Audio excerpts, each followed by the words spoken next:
बड़ा देव को नहीं मानता आदिवासी, किसको मानता? आप कुछ खास बातें आप लोगों को बताना चाहता हूं, बैठ जाइए मैडम।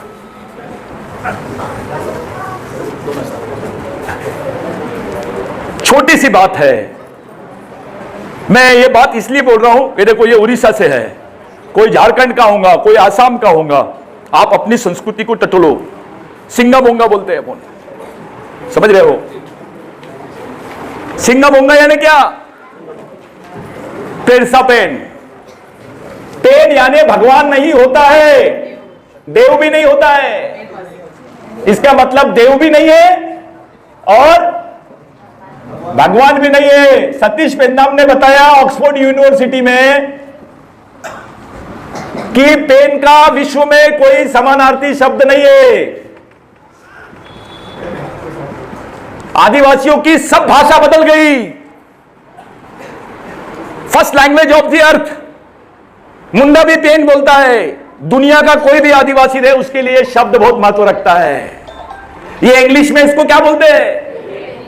ये पेन कौन सा शब्द है? रेड इंडियंस ने दिया हुआ शब्द है। रेड इंडियंस कौन है? अमेरिका के आदिवासी। लैटिन अमेरिका के आदिवासियों ने इसको क्या बोला? बिरसा मुंडा ने विचारों को क्या बोला? यानी इसका महत्व समझ लो, विचारों से है कि नहीं? यस। तो इसका कोई समानार्थी शब्द नहीं है, इसलिए पेन का मतलब ना देव होता है। भगवान एक प्रतिमा होती है, देव ये भी एक प्रतिमा है, ये मानववाचक शब्द है। लेकिन आदिवासी तो सुअर को भी भगवान बोलता है, पेन बोलता है, शेर को भी पेन बोलता है, पेड़ को भी पेन बोलता है, पहाड़ को भी पेन बोलता है, नदी को भी पेन बोलता है। गोंडी में नदी को क्या बोलते दादा?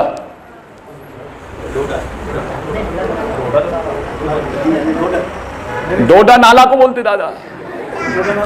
देखो हमारी हालत क्या हो गई है।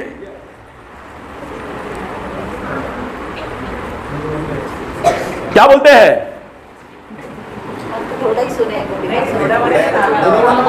अपने दिमाग को ब्राह्मणों ने इतना खतरनाक बना दिया कि हमको नाला और नदी में फर्क नहीं समझ रहा है।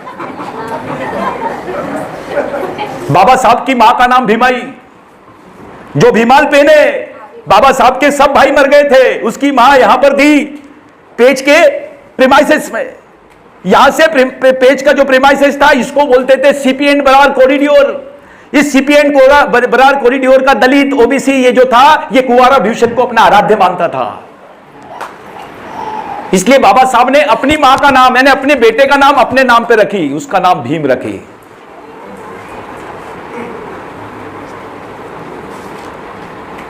ये बाद में समझेंगे, पहले उधर चलते हैं अपन, जिधर जा रहे थे अपन।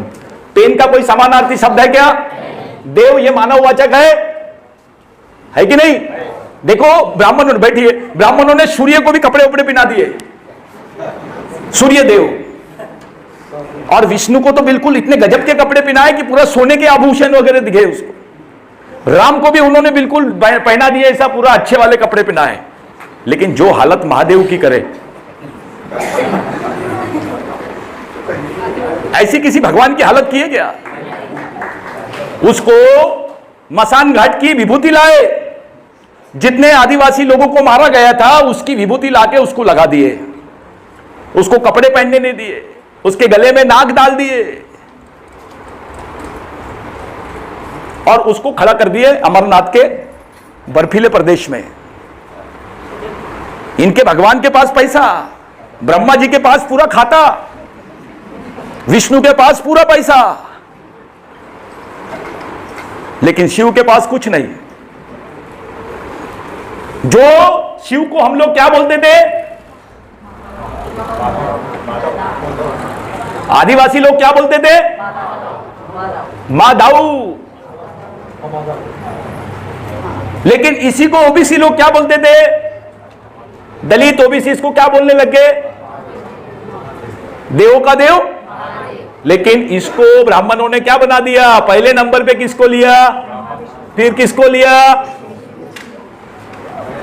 और तुम्हारे टीम के कैप्टन को क्या बना दिया? तीसरे नंबर का प्लेयर। सबसे बड़ा भगवान कौन? उसके क्या हाल कर दिए? क्या बना दिए उसको महादेव से? जिन्होंने महादेव को नहीं छोड़े वो तुमको कैसे छोड़ेंगे?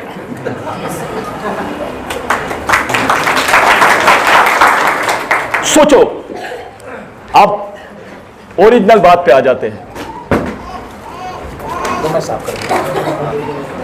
अब ओरिजिनल बात क्या है? एक प्रचार शुरू किया गया आरएसएस के माध्यम से, आदिवासियों के बीच में एक प्रचार शुरू किया। वही आरएसएस वालों ने जिसने आदिवासियों में क्या लाया?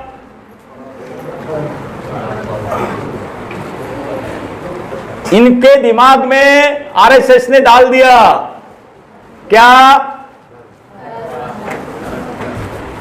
ब्राह्मण नहीं चाहते हैं कि आपकी संस्कृति और आपका समाज दोनों इस देश में खत्म हो जाए, ऐसा ब्राह्मण चाहते हैं। पहला नंबर किसको मारते हैं? और दूसरे नंबर पे ये दोनों को समाप्त करना चाहते हैं। इसलिए तुम्हारी संस्कृति को क्या बना रहे हैं? वो धर्म 4000 साल पुराना है, संस्कृति 20,000 साल पुरानी है। तो संस्कृति को मानने वाला आदमी इंडिजिनियस होगा या धर्म को मानने वाला? अगर आपको इस देश का मूल मालिक बोलना है, मूल निवासी बोलना है, तो आपको अपनी धार्मिक पहचान रखनी पड़ेगी या सांस्कृतिक पहचान? इसलिए दुश्मन ने तुम्हारे दिमाग में क्या डाला? इसलिए तुम्हारे हाथ में थमा दिया उसने। अब तो कोई भी धर्म बोल, गोंडी धर्म बोल, कोई भी धर्म बोल, लेकिन धर्म बोल। और तुमको बता दिया भी ये जो टोपी वाले लोग हैं, ये जो बिरसा मुंडा वाले लोग हैं, ये गोंडवाना के आंदोलन को खत्म करना चाहते हैं। ये अभी बांटो मत, अभी मत खिलाओ। मैं 15-20 मिनट रुक जाओ, थोड़ा देर रुक जाओ, पिक्चर का इंटरवल करेंगे अपन। रुक जाओ। यस, इधर ध्यान दो, इधर ध्यान दो।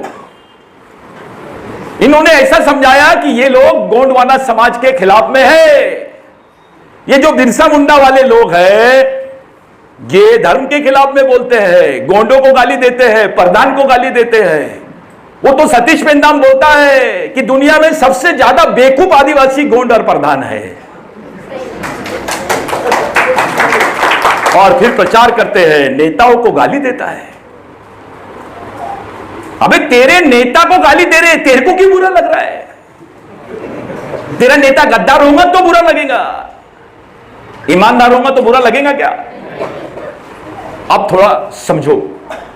आदिवासियों में सीधे फेरे नहीं लेते हैं, आदिवासियों में उल्टे फेरे लेते हैं। आदिवासी संस्कृति का जो प्रेरणा है ये उर्दू भाषा के लोगों ने भी लिए है, इसलिए उर्दू इधर से इधर नहीं, उधर से इधर लिखते हैं।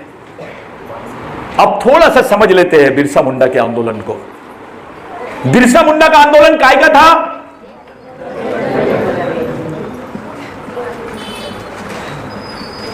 और अब देखो पिक्चर शुरू हो रही है। पिक्चर का नाम है बिरसावाद और उसका सुपरस्टार है टंटा भील, बाबूराव शर्मा के, झलकारी देवी, तिलका माझी, राघोजी भांगरे और खुद भगवान बिरसा मुंडा। अब देखो बिरसा मुंडा का आंदोलन और गोंडवाना का आंदोलन अलग अलग है। इनके चक्कर में मत पड़ना। पीले गमछे ले ले और इधर जाना नहीं, टोपी वोपी नहीं पहनना, बिरसा मुंडा की बात को नहीं सुनना। इतना अच्छे से समझाते हैं क्योंकि ये आरएसएस के चमचे हैं। आरएसएस वाले इनको पैसे देते हैं। अब इनकी टिकटें ले लिए आरएसएस वालों ने, पूरी टिकट जमा कर लिए। अब इलेक्शन आएगा, टिकट गोंडवाना की रहेंगी, देंगे आरएसएस वाले। टिकट बीएसपी की रहेंगी, देंगे आरएसएस वाले।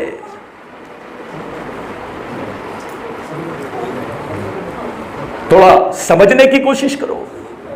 इसका मतलब यह नहीं है कि मैं कांग्रेस को बहुत अच्छा बोल रहा हूं। एक नागनाथ है तो दूसरा सांपनाथ है, लेकिन थोड़ा समझना पड़ेगा इसको। देखो हिंदी में क्या लिखते हैं,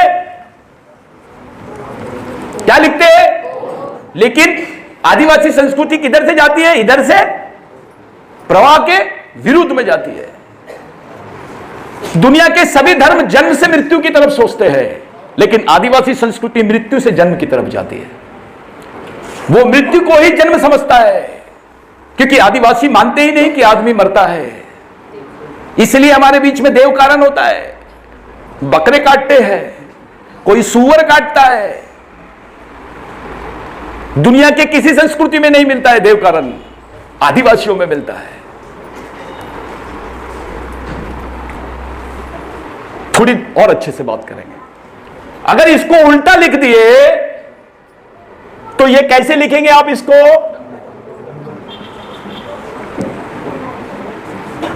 एक शब्द हमारे दिमाग में बहुत जा रहा है, गोंडवाना। अब ये गोंड लिख दिया मैंने, अब मैं लिखता हूं वाना। अब मैं इसको उल्टा करता हूं तो इसका मतलब क्या होता है? डंगोर नावा। तो डंगोर में क्या क्या आता है? तो बिरसा मुंडा का आंदोलन और गोंडवाना का आंदोलन अलग है। बिरसा मुंडा ने काय की बात किया और आदिवासी संस्कृति में ये काय की बात की है। क्या फर्क है दोनों में? तो फिर ये कैसे पूछते हैं बिरसा मुंडा गोंड है, कंटेभिल गोंड है? अबे तेरा बाप गोंड था क्या? तूने क्या किया समाज के लिए? साले तेरे लिए, तेरी पीढ़ी के लिए, अपने आने वाली जनरेशन के लिए फांसी के तख्ते पे चढ़े ये लोग।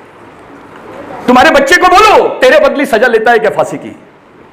तेरी औलाद को बोल, तेरे भाई को बोल, तेरी बहन को बोल, तेरे बाप को बोल कि मेरे बदली फांसी भी चढ़ जा। चढ़ेगा क्या? चढ़ता है क्या? लेकिन इस व्यक्ति ने समाज के लिए ये लोग चढ़ गए।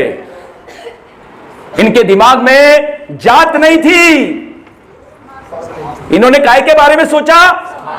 समाज के बारे में सोचा। इसलिए शंकर शाह रघुनाथ शाह हंसते हंसते फांसी के तख्ते पे नहीं चढ़े।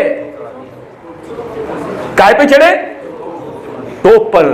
लेकिन यह बात आदिवासियों को नहीं मालूम कि सजा होती है फांसी की, और चढ़ाते काय पे? यहां के ब्राह्मणों ने मनुस्मृति के हिसाब से शंकर शाह रघुनाथ शाह को सजा देने की तय किए, और मुगलों को बोले, अंग्रेजों को बोले कि इनको ऐसी सजा दो तो हम तुम्हारा साथ देंगे। तो मनुस्मृति के हिसाब से इनको सजा देंगे, क्योंकि वो दुश्मन बहुत बड़ा मानते थे उनको। क्योंकि शंकर शाह रघुनाथ शाह जो था, रघुनाथ शाह, जैसे इनके हाथ में सत्ता आई, इन्होंने अपनी राजभाषा संस्कृत के बजाय आदिवासी भाषा को राजभाषा का दर्जा दिया। जो ग्रामीण भाषा थी मराठी भाषा, यहां की तुम्हारी जो गाउटी बोली भाषा है, इसको राज्य भाषा का दर्जा दिया, संस्कृत को राजभाषा के दर्जे से हटा दिया। और जो जमीनें यहां के परंपरागत इनके जो क्या बोलते तुम ब्राह्मणों के क्या चलते हैं, वो अखाड़े को दी गई थी, वो जमीनें अखाड़े से लेकर सर्वसामान्य जनता के बीच में फ्री में खेती के लिए बांट दिया था। इसलिए ब्राह्मणों ने सबसे बड़ा दुश्मन माना, और इसलिए उन्होंने बोले अंग्रेजों को कि ऐसा मत करो, इसके बाद कोई शंकर शाह रघुनाथ शाह पैदा नहीं होना चाहिए। ऐसी मौत दो इनको कि इनकी बॉडी के टुकड़े टुकड़े ढूंढने मिल जाए इनको, और तुम्हारे समाज के कुछ राजाओं और जमींदारों के सामने, तुम्हारे समाज के कुछ गद्दारों के सामने शंकर शाह रघुनाथ शाह को तोप पे लटकाए और उड़ा दिए। उनके बॉडी के छितड़े छितड़े भी नहीं मिले। इसलिए शंकर शाह रघुनाथ शाह की कब्र नहीं है। फिर जो छितड़े मिले उनके बॉडी के, उसको चूने की भट्टी में डाल दिए, उसको गला दिए, और वो दिखाए लोगों को कि देखो ऐसी सजा दी जाती है, ब्राह्मणों के खिलाफ बोलने पर तुम्हारे ये हाल होते हैं। जैसे बाबूराव शर्मा को इन्होंने मारने के बाद चूने की भट्टी में डाला, बिरसा मुंडा को मरने के पहले उसकी चमड़ी निकाले, रात भर उसकी चमड़ी निकाल रहे थे। थोड़ा ट्राई करो, अपनी छोटी सी चमड़ी निकाल के बताओ नखून के सहारे, कैसा लगता है? थोड़ा बताओ। अगर उन्होंने रात भर उसकी चमड़ी निकाल रहे थे और उसको पूछ रहे थे और बोल रहे थे कि बोल तू इस देश का आदिवासी नहीं है, मूल मालिक नहीं है, हम तेरी फांसी की सजा माफ कर देंगे, रात भर उसकी चमड़ी निकालते रहे, वो तड़पते रहा, फिर भी बोला मैं आदिवासी था, हूं और रहूंगा। मुझे अपनी कौम के लोगों पर पूरा भरोसा है कि इस देश के लोग मेरे खून के कतरे कतरे को याद रखेंगे और उल गुलान का निर्माण करेंगे। बुद्ध ने बोला अत्यधिक भव, बिरसा मुंडा ने बोला उलगुलान। अत्यधिक भव का मतलब होता है स्वयं प्रकाशित हो जाओ। स्वयं प्रकाशित का मतलब होता है खुद अपने तरीके से तैयार हो जाओ, विद्रोह करो। बिरसा मुंडा ने बोला उलगुलान करो। टंटा भील को पूछे कि तुम भगवान को देखना चाहते हो क्या? आखिरी समय, कल फांसी होने वाली है टंटा जी, तुमको भगवान से मिलोगे, मंदिर जाओगे? आप तो एक सूफी संत को मानते थे, नौगजली बाबा को, उनको देखना चाहोगे? तो टंटा भील ने बोला नहीं, सूफी संत को मानता था, यह बात अलग है,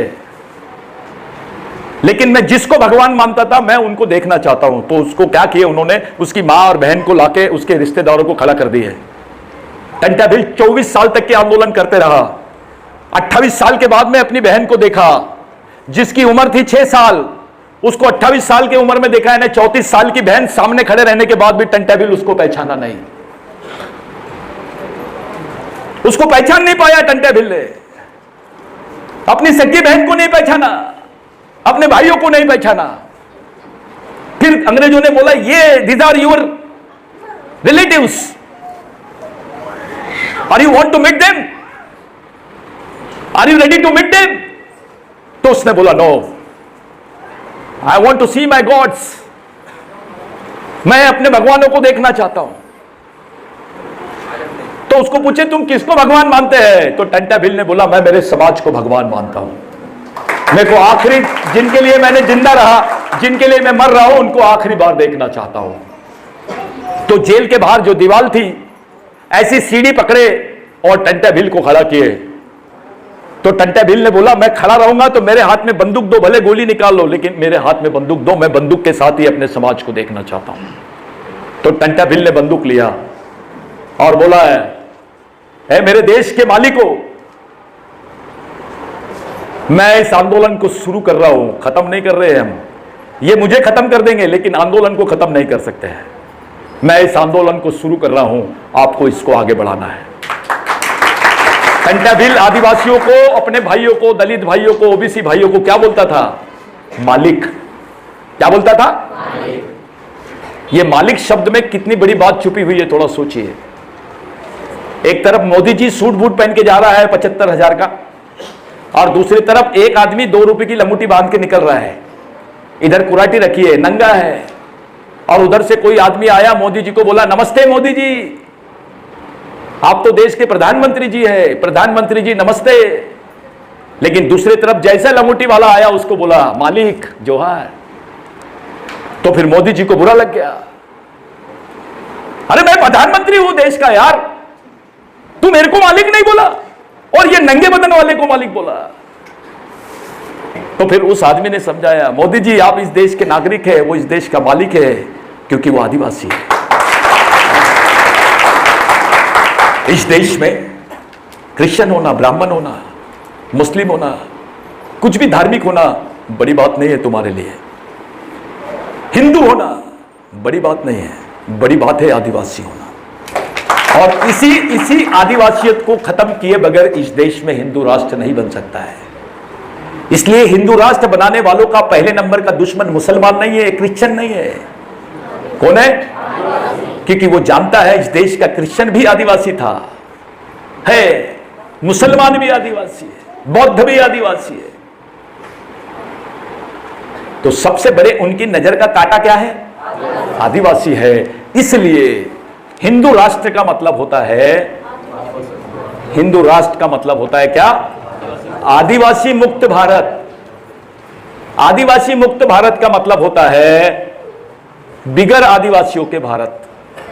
जो देश का मालिक है उसी को खत्म कर दिए। जो डाव यहां तुम्हारे साथ करे वही बड़ा देव में और फड़ापेन में हुआ। जो मेन मालकिन थी उसको बड़ा देव लिख दो, मालकिन खत्म। जो आदिवासियों की धार्मिक व्यवस्था है वो आदिवासियों की सांस्कृतिक व्यवस्था को खत्म करके बनाई गई है। इस देश को, दलित को, इस देश के ओबीसी को, इस देश के माइनॉरिटी को अगर बोलना है कि मैं देश का मालिक हूं तो उसको बोलना पड़ेगा मैं आदिवासियों का वंशज हूं। जिस समय वो ये बोलेगा कि मैं आदिवासियों का वंशज हूं, उस समय ये बात प्रूफ हो जाती है कि वो इस देश का मालिक है। ये बुनियादी बात है। आप देखो दिमाग कैसे चला रहे हैं, पूछ दो भैया, ये समझ गया क्या? खड़े हो जाओ, खड़े हो जाओ। क्या नाम है? कुमारी हेमलता मंडारी। डर मत, इधर आओ। तू डरेगी नहीं, डराएंगी, ठीक है। क्या नाम है? कुमारी हेमलता मंडारी। मैं ग्राम भंडारपुरी, तहसील खैलांजी, जिला बालाघाट से। क्या बालाघाट से? क्या है, विधायक है? नहीं, हाँ, मैं डर गया। की निवासी हूँ। निवासी है कि मूल निवासी है? मूल निवासी। सांस क्यों जम के ले रही है? ये मतलब क्या समझा तेरे को? गोंडवाना का मतलब क्या होता है? नावा। नावा। उसका मतलब क्या होता है? डंगुर का क्या होता है? जल, जंगल और जमीन, है ना? तो जल, जमीन, जंगल की बात किसने किया था? बिरसा मुंडा ने। तो गोंडवाना का आंदोलन और बिरसा मुंडा का आंदोलन अलग है कि एक है? एक ही है। तो ये जो जितने अपने आके देर थाईने बोलते हैं, ये जितने आड़े तिरछे उल्टे सीधे, हाँ, नटखट मामू गलत बोलते हैं, हाँ। पक्का? हाँ। Very good. तो तेरे को समाज को सही समझाना है कि नहीं? समाज को बचाना है। हाँ। तो तू डरेंगी नहीं। भय होने से क्या होता है? फिर भय के बाद क्या आता है? भाग्य। भाग्य के बाद भगवान के बाद धर्म के बाद मंदिर के बाद पंडित के बाद कहाँ फंसता है आदमी? किसके जाल में फंसता है? पंडित के। पंडित रोज भगवान से फोन पे बात करता है? नहीं। सही बात है?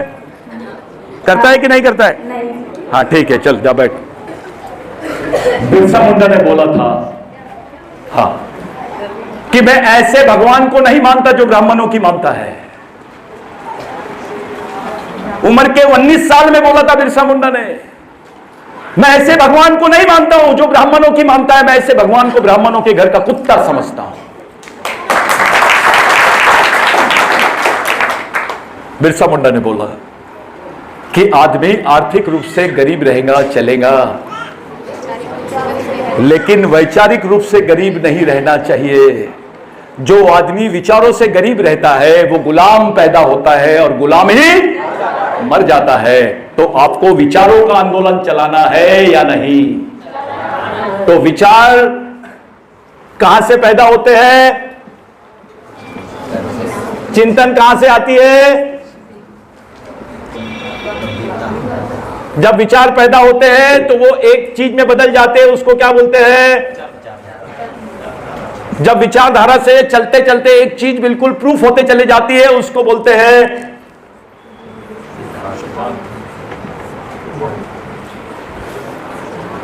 और सिद्धांत ही काय का निर्माण कर सकता है? समाज का निर्माण अगर करना है तो कहां से शुरू करना पड़ेगा? अगर गंभीर बनोगे तो क्या करेंगे? चिंतन करोगे तो क्या निर्माण होंगे? विचार करोगे तो क्या बनेगी? विचारधारा अगर तुमने सही चले इसके ऊपर तो क्या निर्माण करोगे?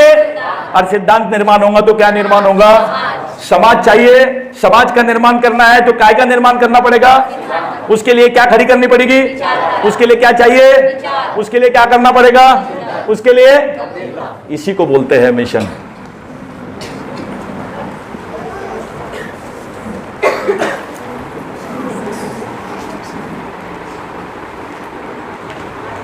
अब दूसरा सवाल, यह सवाल 100 करोड़ का है। अमिताभ बच्चन कैसा बोलता है? 100 करोड़ का है।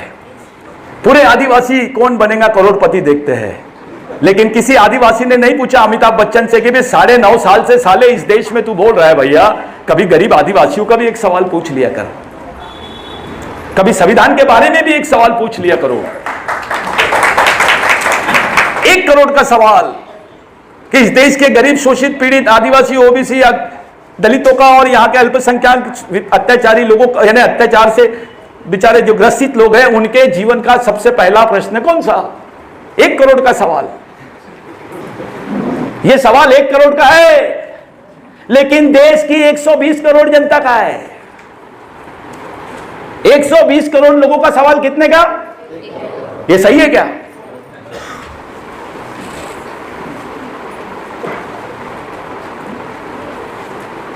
अब सवाल यह पैदा होता है कि हमारे बीच में नेतृत्व कैसा होना चाहिए। संविधान में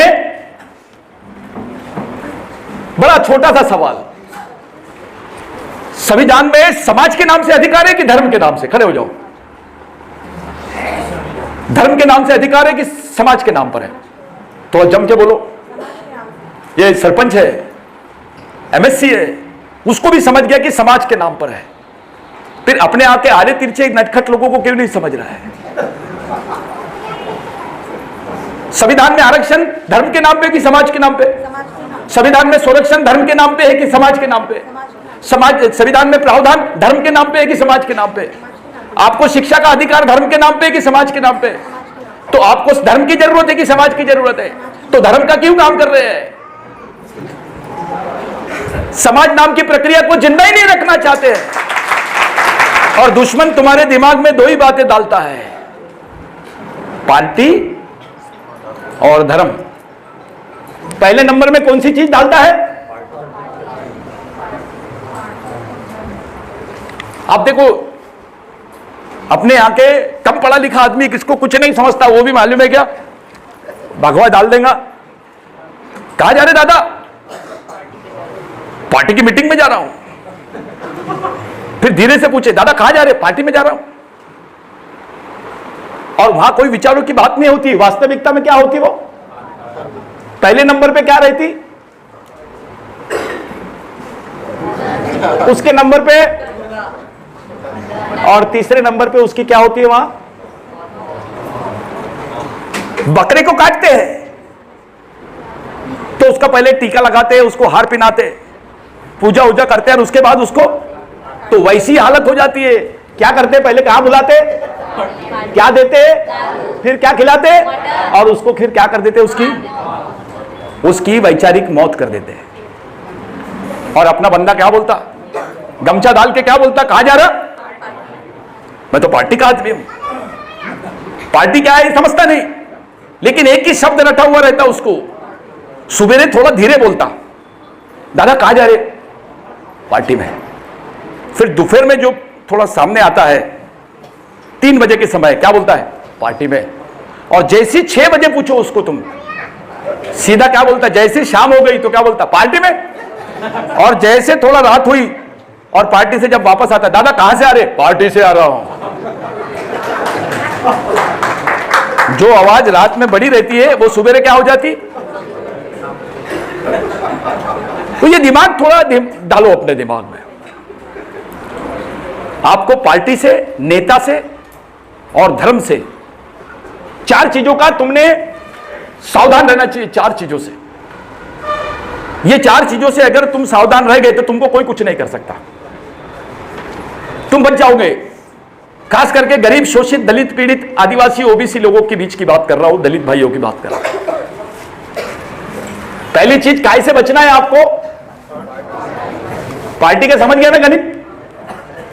यानी पार्टी के बाद जाऊंगे नहीं तो पार्टी देगा क्या, और पार्टी नहीं देगा तो पार्टी के साथ जाएंगे क्या? जब पार्टी रहेंगी नहीं तो मामला खत्म। तो पार्टी से बचना है। उसके बाद किससे बचना है? दूसरे नंबर पे उसके बाद तुमको एक चीज से और बचना है,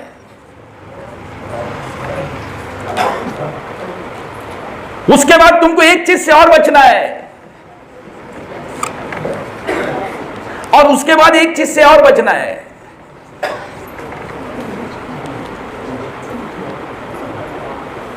बचने के लिए क्या करोगे? ये बीमारी है तो उसको एक ही चीज की बीमारी लगाओ। कौन सी बीमारी? पार्टी के बजाय क्या बनाएंगे हम? नेता के बजाय क्या बनाएंगे हम?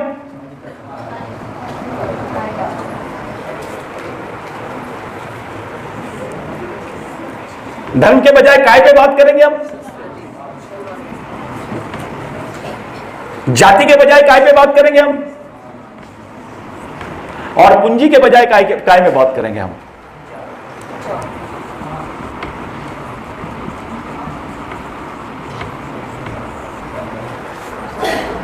सामाजिकता जिंदा रहेंगी तो क्या जिंदा रहेगा? समाज जिंदा रहेगा तो क्या जिंदा रहेंगी? संस्कृति बनी रहेगी तो क्या बनेंगे तुम्हारे इसमें? कार्यकर्ता रहेगा तो क्या बनेगा? तो इसी चीज को जिंदा रखने के लिए आपको किसकी जरूरत है? और ये चीज को खत्म करने के लिए एक ही चीज की जरूरत है। मैंने बोला भैया जागृति है क्या? एक जन को पूछा मैं, दादा समाज में जागृति है क्या? तो उसको समाज सुनने में नहीं आया, सिर्फ ये सुनने में आया जागृति है क्या। तो मेरे को क्या जवाब देता? अभी तो कॉलेज गई। यानी आदमी की सोच देखो, अभी कॉलेज गई। जागृति बहुत बड़ी चीज होती है। हमारे लोगों को जागृति करने के बजाय जागरण कराते हैं। हमारे बीच में जागृति का मूवमेंट नहीं चल रहा है। काय का मूवमेंट चल रहा है? दुश्मन ने तुमको सीधा जागरण पे लगा दिया। जागरण कर, जागृति मत कर। जागरण कर, आंखों को दर्द दे, भूखा रहे, ज्यादा दिमाग पे टेंशन मत ले, अपना पूरा टेंशन भगवान पे डाल दे, सवेरे जाके सो जा, दूसरे दिन कुछ मत कर। ज्यादा हुआ तो भगवान के पास आ, और भगवान के पास आएंगी तो पंडित के पास आना ही पड़ेगा। तो जागृति के बजाय क्या चलाएंगे वो? जागरण। और अपने को मिशन चलाने के बजाय वो काय की बात करते? आप तय कर लो, आपको पार्टी बनाना है